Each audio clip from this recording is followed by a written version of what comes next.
വേദിക്കുന്നു. ഞാൻ മൈപ്പൂര് പള്ളിയിൽ വരുന്നു. കഴിഞ്ഞ വർഷം ഞാൻ ഇവിടെ എൻ്റെ മുഖത്ത് നിറച്ച് കുരുവായിരുന്നു. കല്യാണമൊക്കെ മാറിപ്പോയി.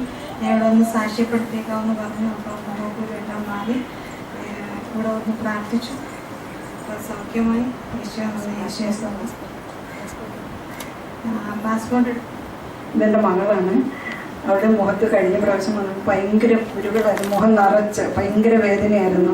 ഞാൻ പറഞ്ഞു, മോളെ നീ എന്നും മരുഭവനിൽ പോകുന്നുണ്ടല്ലോ, നീ സാക്ഷി പറഞ്ഞാൽ അത് മാറ്റി തരുമെന്ന് പറഞ്ഞ് അത് സൗഖ്യമായി. അതുപോലെ തന്നെ ഈ പ്രാവശ്യം വന്നു. പാസ്പോർട്ടിൻ്റെ കാലാവധി എല്ലാം കഴിഞ്ഞതാണ്. ഒരു കൊല്ലത്തോളം പഴക്കമായത്. അത് പുതുക്കി കിട്ടുകയല്ലെന്ന് പറഞ്ഞു.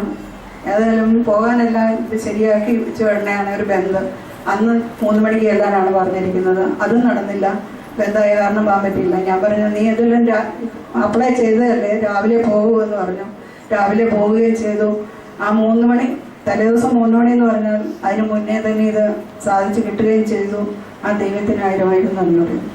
നമുക്ക് ദൈവത്തെ സൗഖ്യം കൊടുത്ത ദൈവത്തിന്, അനുഗ്രഹിച്ച നാഥന് നമുക്ക് 2 കാര്യങ്ങൾ ഉയർത്തിപ്പിടിച്ചുകൊണ്ട് ഈ മകളെ അനുഗ്രഹിച്ചുകൊണ്ട് അത് ശ്രദ്ധിച്ച് പ്രാർത്ഥിക്കാം. Hallelujah, hallelujah, hallelujah, hallelujah.